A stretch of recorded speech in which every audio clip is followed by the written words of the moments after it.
Bismillahirrahmanirrahim. Assalamualaikum warahmatullahi wabarakatuh. Alhamdulillahi wa kafa wassalatu wassalamu ala nabiyil mustafa wa ala alihi wa sahbihi wa man wafa. Qala rabbi shrah li sadri wa yassir li amri wahlul 'uqdatam min lisani yafqahu qawli, amma ba'd. Faya ibadallah, usi nafsi wa iyyakum bitaqwallahi faqad fazal muttaqun wa la tamutunna illa wa antum muslimun. Faqala ta'ala mudzakiran bidzalik, ya ayyuhalladzina amanu taqullaha wa qulu qawlan sadida yuslih lakum a'malakum wa yaghfir lakum dhunubakum wa may yuti'illaha wa rasulahu faqad faza fawzan 'azima. Bapak Ibu rahimakumullah, alhamdulillah kita masih diberikan kesempatan oleh Allah Subhanahu wa taala untuk berjumpa kembali dalam majelis ini, sedikit belajar sebagian dari tuntunan agama kita, yaitu berkaitan dengan puasa atau hal-hal yang terkait dengan puasa. Semoga dicatat amal ibadah berpahala di sisi Allah Subhanahu wa taala. Amin. Sebetulnya untuk Jumat Bapak Ibu kita membahas tentang hadis Arba'in Nawawi atau hari Jumat kemarin ya, tiap Jumat. Tetapi hari ini hari Jumat kita membahas berkaitan dengan puasa, melanjutkan kajian kita di hari Senin kemarin. Karena kemarin sempat terpotong sedikit, kita lanjutkan. Adapun seperti biasa, kitab yang kita rujuk adalah Fiqhus Sunnah karangan atau tulisan Sayyid Sabiq. Bapak Ibu rahimakumullah, kita masuk di subbab yang berikutnya. Sebenarnya sempat kita singgung kemarin berkaitan dengan qada'u Ramadan, yaitu mengganti puasa Ramadan yang sempat ditinggalkan, entah itu sakit ataupun musafir ataupun halangan-halangan yang lain yang menyebabkan kita tidak berpuasa, kemudian diganti di hari-hari berikutnya di selain bulan Ramadan. Bapak Ibu rahimakumullah, kata Sayyid Sabiq di sini, qada'u Ramadan la yajibu 'alal fauri. Mengqada puasa Ramadan atau mengganti puasa Ramadan itu tidak wajib diganti seketika, sempat kita bahas kemarin. Walaupun memang tentunya adalah lebih baiknya segera diqada, segera diganti. Misalkan ibu-ibu biasanya mengalami masa haid, biasanya halangan haid biasanya seminggu atau bahkan ada yang 2 minggu, maka itu artinya dia punya hutang puasa bulan Ramadan, maka dia wajib untuk mengganti puasa Ramadan yang dia tinggalkan di bulan-bulan berikutnya, wajib diganti. Akan tetapi tidak wajib disegerakan, tidak harus diganti di bulan Sya'ban, termasuk tidak harus diganti secara berturut-turut. Misalkan tahun ini atau Ramadan ini punya hutang puasa 3 hari, katakanlah seperti itu, maka bisa diganti di bulan Syawal 1 hari, bisa diganti di bulan Dzulqa'dah 1 hari, bahkan bisa diganti bulan Dzulhijjah 1 hari, bahkan bisa diganti di bulan bulan Sya'ban, boleh.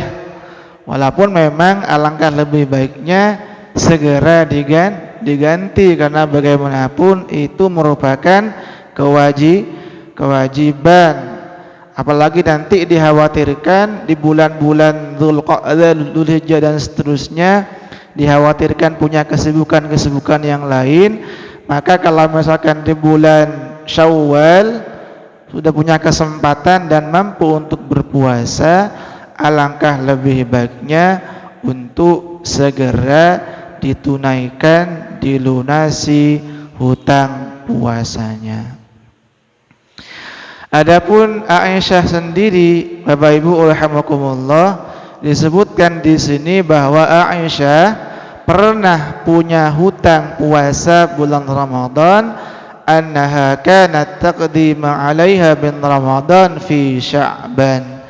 Ternyata Aisyah ini istrinya Rasulullah, mengganti hutang puasa Ramadannya bahkan di bulan Sya'ban. Udah injury time ini. Udah kalau bahasa sepak bola itu injury time ya. Atau additional time, tambahan waktu lah gitu ya. Jadi udah mau masuk bulan Ramadan berikutnya, tapi beliau Aisyah mengganti hutang puasanya di bulan Sya'ban. Walam takun taqdihi fawran inda qadatiha 'alal qada. Padahal ketika itu Aisyah mampu untuk menggantinya di bulan Syawal atau di bulan-bulan yang lain. Tapi ternyata Aisyah menggantinya di bulan Sya'ban, bulan sebelum bulan Ramadan. Tapi lagi-lagi kami sampaikan, kalau memang bisa, punya kesempatan, ada waktu dan mampu, sebaiknya hutang puasa Ramadan itu disegerakan untuk dilunasi. Kemudian kita lanjutkan, Bapak Ibu rahimakumullah, wal qada'u mithlul ada bima'na anna man taraka ayyaman yaqdiha duna an yazida 'alaiha. Artinya jumlah puasa yang kita lunasi itu sesuai dengan jumlah hari, berapa hari kita tidak berpuasa. Misalkan di bulan Ramadan kita punya puasa hutang 3 hari, maka menggantinya adalah juga 3 hari dan seterusnya. Ini juga didukung oleh firman Allah Subhanahu wa taala ketika Allah mengatakan, wa man kana maridan aw ala safarin fa iddatum min ayyamin ukhra. Barang siapa yang dia sakit ataupun sedang melakukan perjalanan, kemudian dia tidak berpuasa karena sakit tadi ataupun karena sedang perjalanan, fa iddatum min ayyamin ukhra, maka hutang puasanya itu diganti di hari-hari yang lain di luar bulan Ramadan. Tidak harus disegerakan dan tidak wajib berurutan, bisa dicicil. Tadi kami sampaikan, kalau misalkan hutang 3 hari, bisa 1 hari di bulan Syawal, 1 hari di bulan Dzulqa'dah, 1 hari di bulan Dzulhijjah dan seterusnya. Intinya lunas, kira-kira seperti itu. Nah, ini ada sedikit masalah, kemudian bukan masalah sebetulnya, ada sedikit fenomena yang terjadi di tengah-tengah masyarakat. Said Sabiq kemudian melanjutkan, wa in akharal qada hatta dakhala Ramadan akhar shama Ramadan al-hadir. Kalau ada orang yang tidak segera melunasi hutang puasanya sampai masuk Ramadan berikutnya, maka dia puasa Ramadan berikutnya itu. Contoh begini ya, Pak. Ini mungkin pernah terjadi. Misalkan ada orang Ramadan tahun ini 1442 Hijriah, katakanlah. 4 berapa ya? 43 ya. 1443 Hijriah tahun ini, Ramadan tahun ini, punya hutang puasa 2 minggu. Entah karena sakit lah, atau mungkin karena haid tadi ataupun halangan-halangan yang lain misalkan. 2 minggu, banyak sebetulnya 2 minggu. Kemudian ternyata katakanlah contohnya sakit ya Ibu ya, sakit ini. Sakit ternyata terus sakit. Bulan Syawal tetap masih sakit. Bulan apa lagi? Dzulqa'dah masih sakit. Sampai bulan Sya'ban masih sakit. Baru kemudian 2 hari sebelum Ramadan sembuh. Nah, 2 hari sebelum Ramadan sembuh. Udah mepet ini gitu ya. Mau segera ganti apa enggak ya? Maka ternyata 2 hari kemudian masuk bulan Ramadan berikutnya, padahal masih punya hutang 2 minggu puasa yang tahun kemarin gitu ya. Maka katanya sampai di sini shoma Ramadan al-hadir. Maka dia udah masuk bulan Ramadan, maka dia tetap kena kewajiban untuk puasa bulan Ramadan. Ya, Ramadan berikutnya. Tsumma yaqdi ba'dahu ma 'alaihi wa la fidyata 'alaihi. Lah, adapun hutang yang 2 minggu kemarin itu, tahun yang kemarin itu bisa dilunasi di bulan Syawalnya atau bulan Dzulqa'dahnya. Bisa dipahami ya Pak Ibu ya? Bisa dipahami. Wala fidyatah, tidak perlu membayar fidyah kalau dia tidak mengqadanya karena ada uzur. Bisa dipahami ya Pak Ibu ya?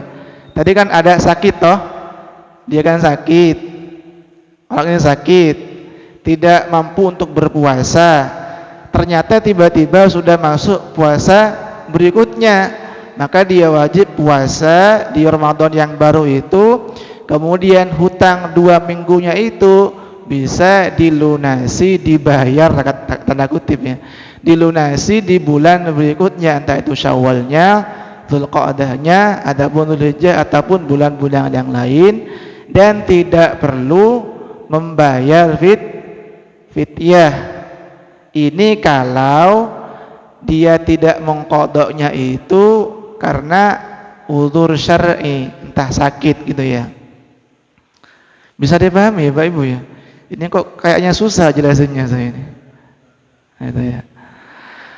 Tetapi seandainya dia tidak mengqadanya itu karena berleha-leha gitu ya, berleha-leha, tidak ada uzur, maka jumhurul ulama mengatakan selain dia mengganti puasa juga harus membayar fidyah. Katakanlah misalkan ada orang katakanlah sakit, enggak puasa, sakit 2 minggu di bulan Ramadan, makanya dia puasa, enggak puasa. Kemudian di bulan Syawal dia sembuh, wis apa namanya, udah sehat. Dan di bulan Syawal, bulan Dzulqa'dah, bulan Dzulhijjah, dia punya kesempatan untuk mengqadha, punya kesempatan untuk mengganti puasa yang dia tinggalkan itu. Ternyata berleha-leha, tidak segera dilunasi sampai datang puasa berikutnya ini. Sampai datang puasa berikutnya, maka jumhur ulama mengatakan orang ini harus puasa bulan Ramadan penuh. Kemudian di bulan Syawal berikutnya ataupun bulan-bulan yang lain, dia mengganti puasa yang ditinggalkan plus membayar fidyah. Katakanlah 15 hari puasa yang hutang puasa dia, maka berarti memberikan maka 15 fakir miskin. Nah itu maksudnya. Bisa dipahami ya Pak Ibu ya? Kok agak ribet juga jelasannya saya ini. Itu kira-kira. Artinya mudah sebetulnya itu. Bahkan mohon maaf gitu ya.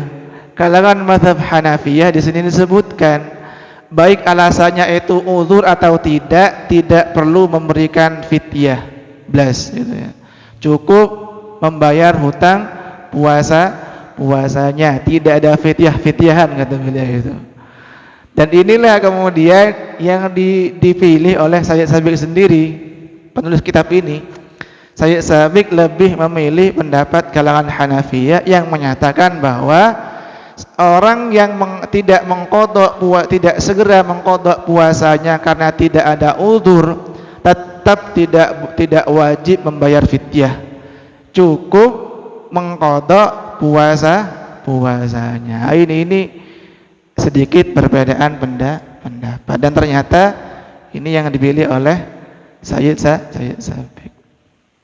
Itu ya. Mungkin Bapak Ibu di sini ada yang pernah mengalami seperti itu, ataupun mungkin orang-orang yang baru tobat nih bisa mengamalkan praktek semacam ini. Orang-orang baru tobat misalkan dulunya anjur-anjuran masa mudanya gitu ya, nggak puasa. Misalkan ketika usia berapa? 40 tahun, kemudian bertaubat, maka ada beberapa belas puasa itu yang dia lewati, maka sebisa mungkin dia semampunya tentunya dicicil puasanya yang sudah dia tinggalkan ketika dia masih jadi preman lah mungkin gitu ya, yang mereka tidak berpuasa. Beda kalau orang kafir, tetap gak harus mengganti ya Pak Ibu ya. Misalkan ada orang kafir, non muslim lah katakanlah, kemudian dia masuk Islam, maka dia tidak perlu mengganti puasanya ketika dia masih kafir.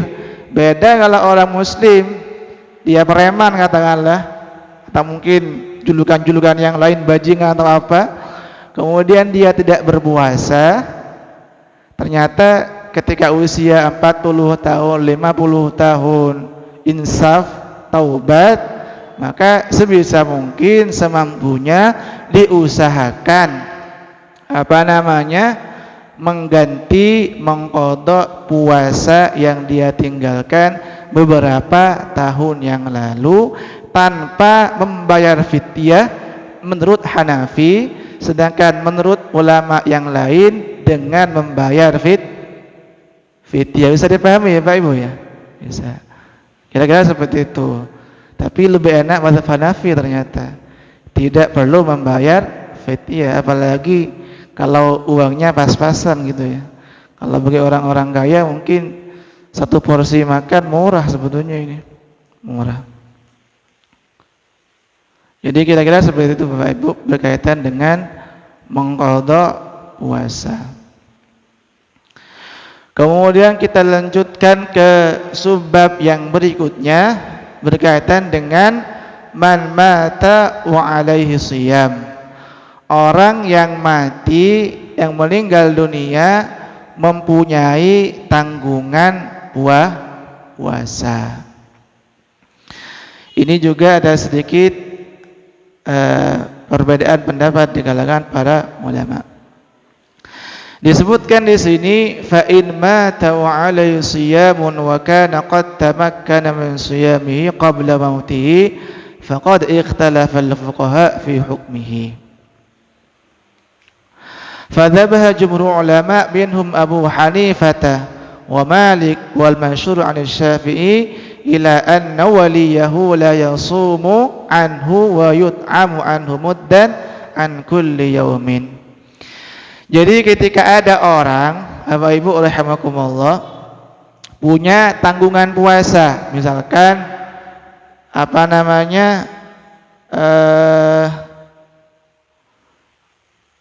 orang haid tadi gitu ya. Orang haid tadi punya hutang puasa 2 minggu. Kemudian ternyata di bulan Syawal mau masuk bulan Dzulqa'dah, kemudian dia meninggal dunia. Sedangkan ada beberapa hari puasa yang dia tidak melunasinya. Bisa dipahami ya Pak Ibu ya? Bisa. Katakanlah orang perempuan tadi meninggal membawa hutang puasa seminggunya sempat dilunasi, adapun seminggu yang lain tidak sempat dilunasi. Bagaimana kalau ada seperti itu, kalangan mazhab Abu Hanifah, Malik dan sebagian mazhab Syafi'i menyatakan bahwa walinya atau keluarganya tidak perlu mengganti puasanya, cukup memberi makan 1 mud untuk orang miskin. Jadi katakanlah tadi wanita haid tadi punya hutang puasa 7 hari, maka walinya tidak perlu mengganti puasa perempuan tadi, cukup memberi makan fakir miskin. Karena hutangnya 7 hari, berarti memberi makan 7 porsi atau ya 7 porsi untuk orang fakir miskin, atau 1 porsi untuk 7 orang fakir miskin. Ini sebagian kalangan Abu Hanifah, Malik dan sebagian mazhab Syafi'i. Adapun wal madhabu al-mukhtar inda Syafi'iyah, adapun yang dipilih oleh kalangan mazhab Syafi'iyah, annahu yustahabbu liwalihi an yasuma anhu. Nah ini tetapi kalangan sebagian yang lain dari mazhab Syafi'iyah mengatakan bahwa disunnahkan walinya untuk mengganti puasa kerabatnya yang memiliki hutang puasa. Artinya diganti ya Pak Ibu ya. Diganti kalau kerabat kita punya hutang puasa entah sehari, 2 hari atau 3 hari atau beberapa hari, maka puasanya diganti gitu ya. Tetapi ini juga repot juga kalau sampai berbulan-bulan gitu ya, kayak preman tadi gitu ya. Preman mati membawa hutang puasa banyak. Itu siapa kira-kira yang mau ganti itu? Ya, tidak ada salahnya juga kalau kita ikut tadi kalangan Hanafiyah, Malik dan kalangan sebagian mazhab Syafi'i yang menyatakan bahwa tidak perlu diganti puasanya, cukup memberi makan. Nah, itu bisa dipilih. Kalau misalkan keluarganya atau ahli warisnya merasa mampu untuk mengganti puasanya, mengganti puasa keluarganya yang meninggal itu, tidak ada salahnya kemudian diganti kalau misalkan cuma sedikit. Tapi kalau banyak berbulan-bulan karena mungkin dulu preman atau bajingan yang tidak puasa gitu ya, maka cukup puasanya itu diganti dengan memberi makan fakir miskin. Kalau misalkan dulu puasa yang ditinggalkan 10 tahun, berarti ada berapa bulan? 10 bulan, berarti ada 300 hari. Bayangkan loh, siapa yang mau ganti 300 hari itu? Kalau saya nggak mau. Nah, kan bisa, alternatifnya bisa diganti dengan memberi makan 300 porsi. Murah sebetulnya itu bagi Pak Safari, bagi Pak Iqbal gitu ya, bagi bapak-bapak yang lain 300 porsi itu murah. 300 porsi kali berapa ribu? 10.000, 3 juta tok. Enteng itu bagi bapak di sini ya. Kalau bagi saya berat ya. 3 juta tok itu enak poli. Kalau diganti puasa, siapa yang mampu gitu? Puasa 300 hari, bayangkan loh itu ya. Kira-kira seperti itu. Walaupun memang kalau masih bisa untuk diganti puasanya tidak ada masalah kata mazhab Syafi'iyah, karena itulah yang dianjurkan. Kalau memang tidak mampu mengganti puasanya, cukup diganti dengan memberi makan fakir miskin.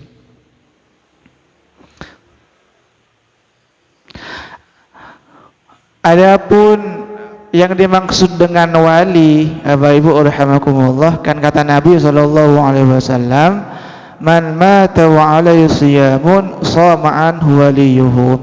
Barang siapa yang meninggal dunia dengan meninggalkan tanggungan puasa, meninggalkan hutang puasa, maka hendaknya walinya mengganti puasanya. Baik mengganti puasanya atau mengganti dengan memberikan makan. Yang dimaksud wali di sini siapa? Yaitu keluarga dekatnya. Sawaun kan asabah aw warithan, entah ke atas ayah ataupun anak ataupun saudara atau bahkan orang lain yang diberikan izin oleh keluarganya. Misalkan ada keluarga kita meninggal, ada orang meninggal, ternyata orang ini tidak punya keluarga kecuali udah sepuh semuanya keluarganya, udah sepuh keluarganya, tidak ada yang bisa menggantikan puasanya. Ada orang meninggal, seorang anak meninggal dunia, gitu ya, memiliki hutang puasa beberapa hari. Ternyata anak ini tidak punya keluarga yang lain kecuali mempunyai orang tua yang sudah sepuh, 60 tahun, 70 tahun. Yang orang tuanya ini udah nggak kuat untuk menggantikan hutang puasa anaknya.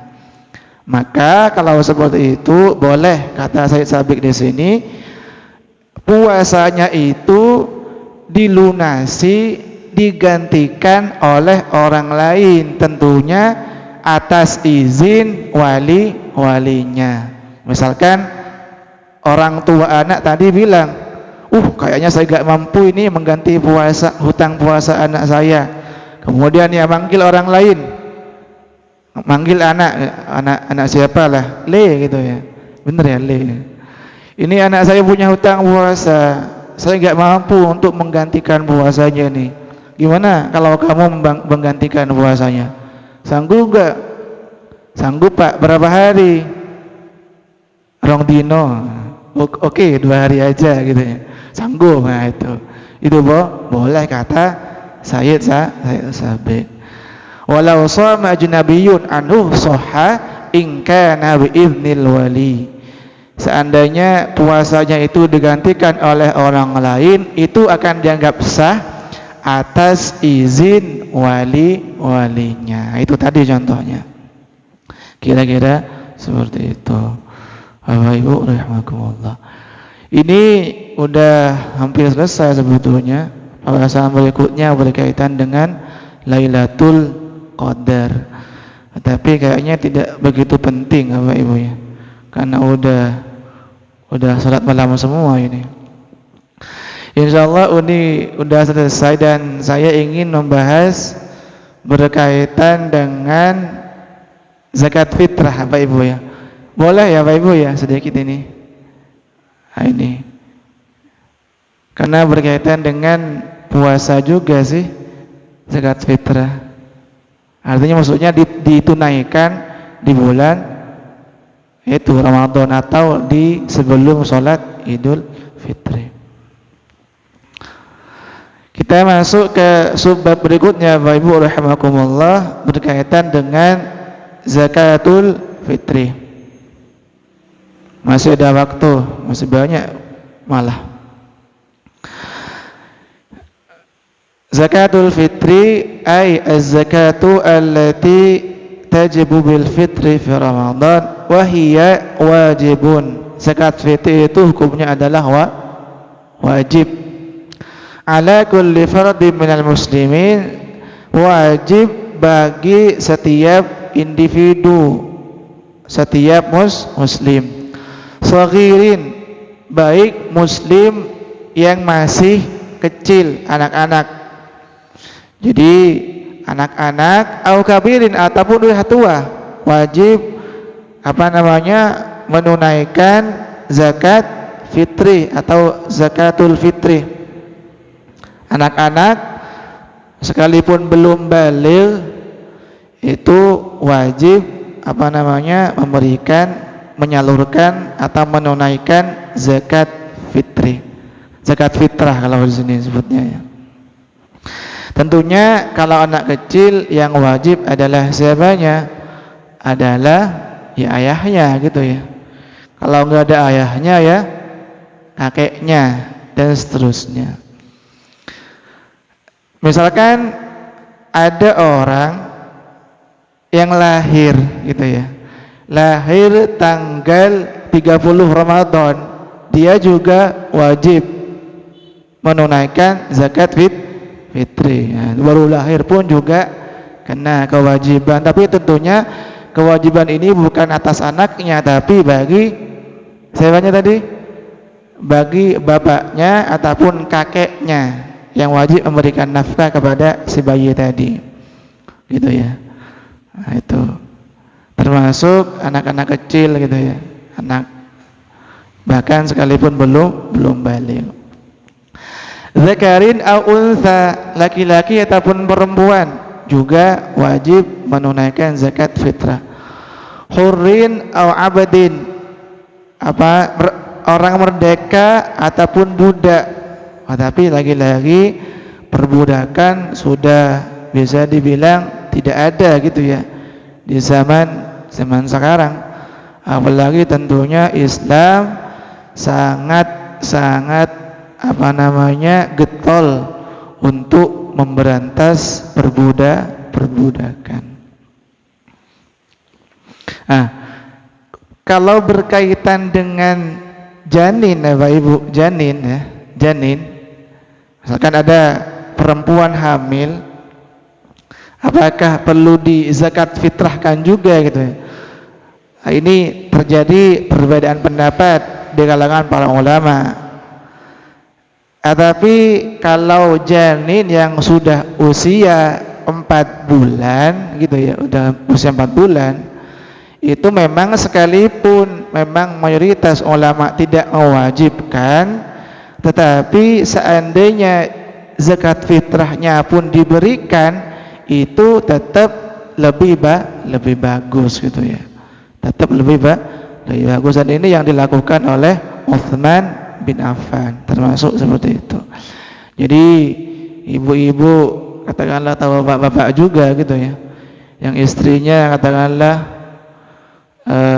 hamil, yang usia kandungannya sudah 4 bulan atau lebih, tidak ada salahnya juga untuk zakat fitrahnya diberikan, sekalipun mayoritas ulama tidak menyatakan itu merupakan kewajiban. Artinya tidak wajib bukan berarti tidak boleh. Saya ulangi, tidak wajib bukan berarti tidak boleh. Nah, itu kira-kira seperti itu. Kemudian Nabi kita sallallahu alaihi wasallam bersabda, "Farada Rasulullah sallallahu alaihi wasallam zakatal fitri min Ramadan sa'an min tamrin." Rasulullah sallallahu alaihi wasallam mewajibkan zakat fitri min Ramadan, di bulan Ramadan, sa'an min tamrin, satu sok kurma, au sa'an min syair, atau satu sok tepung syair. Syair ini salah satu nama tepung ya, syair. Alal abdi, wajib bagi siapa? Bagi budak. Wal hurri, bagi orang merdeka. Wal zakari, laki-laki. Wal untha, bagi perempuan. Wal shaghir, bagi anak-anak. Wal kabir, dan bagi orang tua minal muslimin, selama mereka adalah seorang muslim. Dan anak-anak pun sebetulnya juga muslim gitu ya, anak-anak, bahkan bayi yang ada dalam kandungan, mereka juga adalah seorang muslim. Jadi ternyata Rasulullah SAW menyatakan zakat fitrah itu wajib sa'an, satu sok, Jadi takarannya atau ukurannya adalah sok. Sok itu sekitar 4 mot. 4 mot. Jadi 4 apa namanya ya? 4 genggam. 4 genggam tangan laki-laki normal dewasa. Jadi emang dulu gak ada kilo Bapak Ibu, gak ada kilogram, gak ada liter, gak ada barang-barang, gak ada itu. Jadi takarannya adalah menggunakan sok.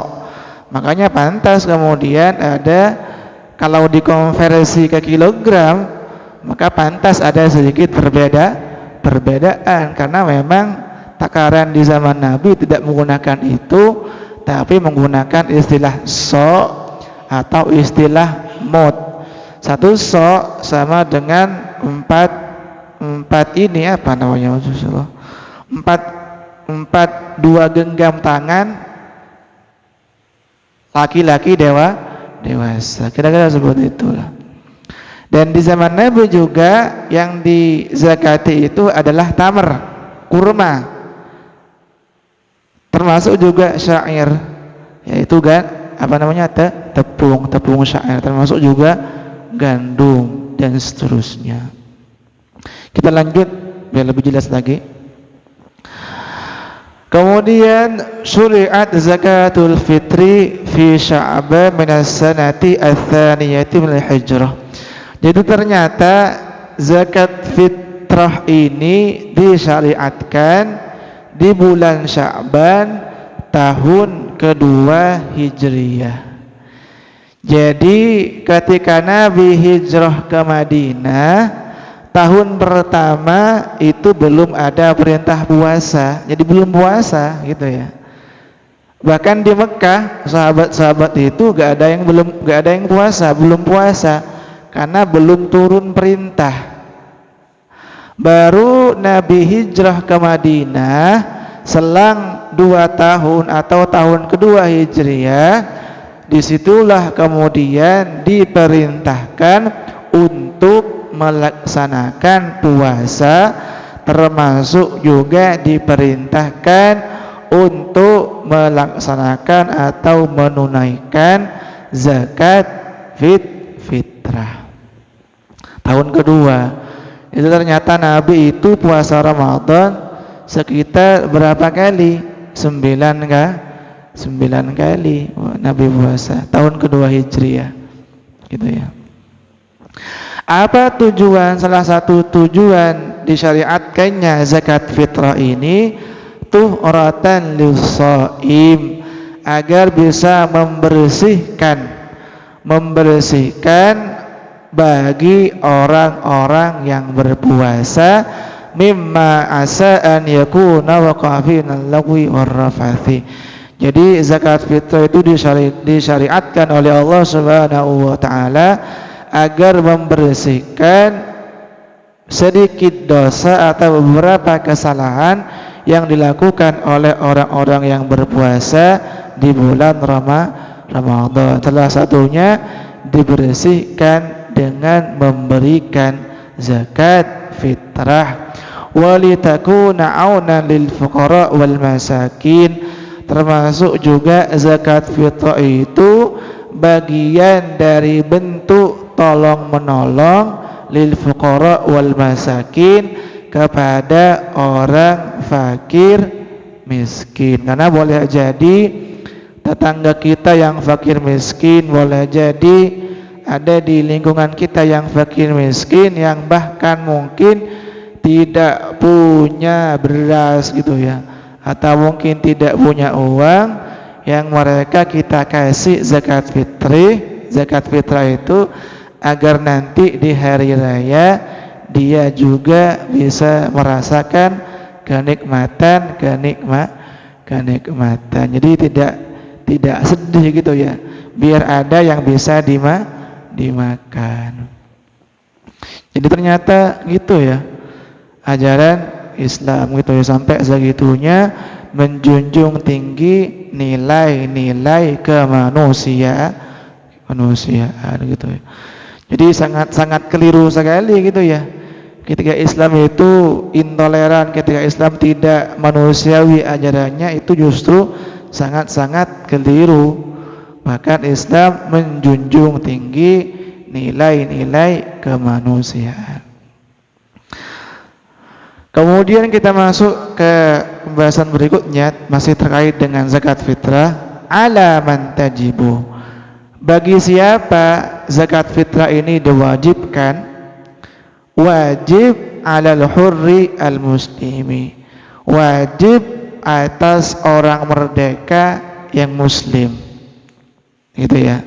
Al maliku li miqdari sa'in yazidu an qutihi wa quti alihi yauman wa lailatin, dan dia mampu untuk memberikan zakat fitrah, dan dia punya cadangan makanan setidaknya sehari sama semalam. Kalau kita lihat Bapak Ibu di sini, cadangan makanannya tidak hanya sehari semalam gitu ya, bahkan untuk 7 turunan kayaknya cukup gitu di sini ya. Bener nggak kira-kira ini? Gitu ya, kan hartanya berlimpah ruah gitu ya. Bahkan orang yang punya bahan makanan cukup untuk sehari saja gitu ya, itu sudah wajib untuk memberikan zakat fitrah. Bayangkan loh itu ya. Katakanlah misalkan begini, ada seorang suami gitu ya, seorang suami punya seorang istri, bukan 2 pada gini ya, seorang istri ya. Seorang suami punya seorang istri, nah, dan 2 orang anak gitu ya. Nah kemudian katakanlah dia punya beras gitu ya, punya bahan makanan sekitar berapa? Kalau 4 orang semacam ini, satu keluarga, kira-kira habis berapa kilo sehari ya? Berapa? Katakanlah 2-3 kilo, gak mungkin juga 3 kilo kayaknya. Nah, itu. Katakanlah 3 kilo lah, gak mungkin makannya banyak banget gitu ya. Katakanlah sehari semalam keluarga ini 4 orang ini menghabiskan 4 kilogram beras. Wih, ancur-ancuran sama 4 kilogram beras. Nah itu ya. Ternyata keluarga ini punya stok 10 kilogram beras. Maka di situ kemudian dia wajib untuk mengeluarkan zakat. Itu.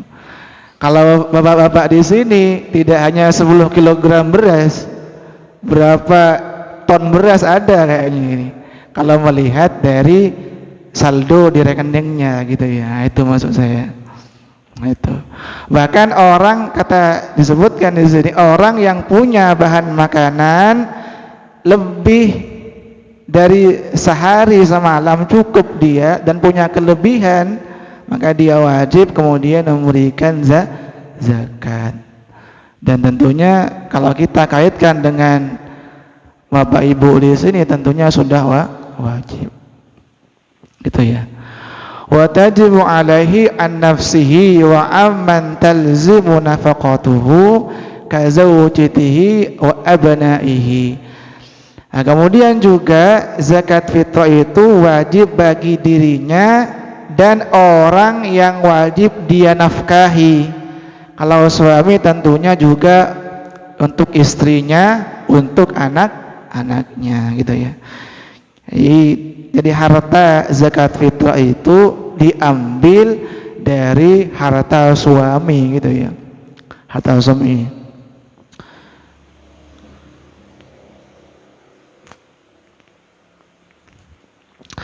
Kemudian kita lanjutkan Bapak Ibu rahimakumullah, qadruha berkaitan dengan kadar zakat fitrah, ukurannya berapa? Walaupun sempat disinggung barusan sedikit, al-wajibu fi shadaqatil fitri sa'un min qimahi aw sya'ir aw tamri aw zanib aw al-aqti aw al-aruzza aw al-dharra aw nahwi dhalika mimma yu'tabar qutan. Jadi takaran yang wajib dalam zakat fitrah ini adalah 1 sok tadi, ya entah 2,5 kilo lah atau 3 kilo, kira-kira seperti itulah kalau dikonversi ke kilogram. Entah itu berupa gandum, tepung, kurma, ataupun zabib, ataupun jagung, ataupun beras, atau sesuatu yang bisa dianggap sebagai bahan makanan pokok. Jadi ternyata memang hukum asalnya adalah zakat fitrah itu adalah berupa makanan pokok, kutan, bahan makanan pokok. Gitu ya. Tetapi wajawwaza Abu Hanifah ikhrajal qimah. Tetapi memang Abu Hanifah boleh memberikan yang seharga dengan bahan makanan itu. Ya, kalau kita bilang sekarang lah, dikonversi menjadi uang, qimah yang senilai. Jadi katakanlah satu sok kurma seharga 30.000, atau 1 sok beras seharga 40.000, maka boleh kemudian kata Abu Hanifah tidak beras, tidak kurma boleh diuangkan, kata mazhab Hanafi. Dan ini memang dipraktekkan di beberapa tempat, langsung zakat fitrah itu menggunakan uang. Termasuk ini juga yang dipilih oleh Syekh Yusuf Al-Qaradawi. Ya, beliau boleh-boleh saja kemudian mengatakan boleh-boleh saja zakat fitrah itu diuangkan. Tentunya juga melihat kondisi masyarakatnya gitu ya. Kalau misalkan orang miskinnya itu sudah dikasih beras oleh musola yang lain katakanlah, maka alangkah lebih baiknya kemudian oleh musola yang lain dikasih atau oleh orang lain, oleh muzaki yang lain dikasih uang. Karena kan cuma masak nasi tok gitu ya, makan nasi aja tidak ada lauknya gitu ya. Kalau dikasih uang bisa nanti untuk dibeli pitik gitu ya, daging ayam atau daging dan seterusnya. Karena bagaimanapun kebutuhan orang kan tidak hanya beras, tidak hanya nasi. Dan memang Abu Hanifah ini menyampaikan fatwa semacam ini karena beliau tinggal di kota, Bapak Ibu ya. Tinggal di Baghdad ketika itu. Baghdad adalah kota metropolitan di zamannya. Dan orang-orang lebih butuh apa? Lebih butuh uang gitu ya. Makanya beliau kemudian berfatwa boleh zakat fitrah itu menggunakan uang, sehingga bisa dibeli hal-hal atau kebutuhan yang lain. Kemudian mata tajibu, kapan wajibnya disalurkan zakat fitrah itu? Sedikit lagi ya Pak Ibu ya. Ittafaqal fuqaha ala annaha tajibu fi akhir Ramadan. Jadi ulama fikih fuqaha kita menyatakan udah sepakat ini bahwa zakat fitrah itu wajib dikeluarkan, disalurkan fi akhir Ramadan, di akhir bulan Ramadan. Betul ya? Di akhir bulan Ramadan. Faqala Ats-Tsauri wa Ahmad, berkata Ats-Tsauri atau Sufyan Ats-Tsauri dan ulama-ulama yang lain, inna waqta wujubiha ghurubus syamsi, bahwa waktu wajibnya mengeluarkan zakat fitrah adalah terbenamnya matahari Lailatul Fitri, li'annahu waqtal fitri min Ramadan. Jadi terbenam matahari di tanggal 30 Ramadan, katakanlah Ramadan ini 30 Bapak Ibu ya. Katakanlah jadi ketika sudah tanggal 30 Ramadan sudah terbenam matahari atau sudah azan maghrib di tanggal 30 sudah mau masuk, udah masuk 1 Syawal, maka dia wajib, sudah mulai wajib untuk memberikan zakat fitri gitu ya. Karena itulah yang wajib. Adapun Abu Hanifah dan yang lainnya, inna waqta wujubiha tulu'ul fajri min yaumil aid. Adapun kalangan mazhab Hanifah, Abu Laits dan Syafi'i mengatakan bahwa waktu wajibnya mengeluarkan zakat fitrah itu ketika sudah terbitnya fajar tanggal 1 Syawal. 1 Syawal ketika sebelum masuk waktu subuh atau masuk waktu subuh di tanggal 1 Syawal. Adapun batas akhirnya adalah apa? Sebelum sholat Idul Fitri. Gitu ya. Kemudian ta'jiluha an waqtil wujub. Bagaimana ketika kita menyalurkan zakat fitrah itu di awal-awal? Boleh juga. Disebutkan di sini yajuzu ta'jilu zakat shadaqatil fitr qabla al-id bi yawmin aw bi yawmaini. Boleh mendahulukan zakat fitrah itu sebelum hari raya, sehari atau 2 sebelum hari raya. Berarti H-1 atau H-2 boleh. Dan inilah yang dilakukan Ibnu Umar gitu ya. Amarana Rasulullah sallallahu alaihi wasallam bi zakatil fitri an tuaddiya qabla khurujin nas ila shalah. Adapun Rasulullah sendiri memang memerintahkan sahabat-sahabat beliau untuk menyalurkan zakat fitri itu qabla khurujin nas ila shalah, sebelum salat. Sebelum salat.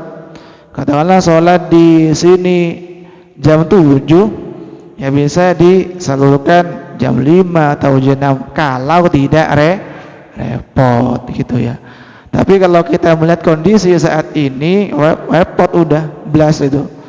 Kita kan repot ya kalau misalkan disalurkan di jam-jam mepet seperti itu, dan tidak ada masalah juga kalau disalurkan sehari 2 hari sebelum hari raya kepada fakir miskin, biar berasnya itu segera diolah, dimasak oleh orang fakir miskinnya gitu. Bahkan disebutkan di sini fa inda Abi Hanifah yajuzu taqdimuhu ala syahr Ramadan. Boleh menyalurkan zakat fitrah itu di awal bulan Ramadan. Boleh. Wa qala Syafi'i, sama Imam Syafi'i juga mengatakan demikian, yajuzu taqdim min awal syahr. Boleh menyalurkan zakat fitrah itu di awal bulan Ramadan gitu ya. Dan memang yang lebih aman memang disalurkan sebelum hari raya, karena bagaimanapun orang-orang panitianya gitu ya punya kesibukan masing-masing. Kalau sampai disalurkan pas tanggal 1 Syawalnya, kayaknya tidak nutut, tidak memungkinkan waktunya. Bisa nanti disalurkan H-1 atau H-2. Itu lebih aman dan lebih menenangkan bagi fakir miskinnya. Udah ngenteni soalnya gitu ya. Ndi teko-teko iki beras gitu. Nah, itu maksudnya. Udah ditunggu-tunggu biar cepat segera masak gitu ya. Kalau misalkan kita kasih berasnya jam 6 pagi, kapan masaknya bagi miskinnya gitu ya. Keburu mau sholat juga soalnya gitu ya. Itu maksudnya. Nah, ini terakhir sabda Nabi SAW. Dan terkait dengan yang wajib mustahik zakat fitrah sama dengan mustahik zakat seperti biasa.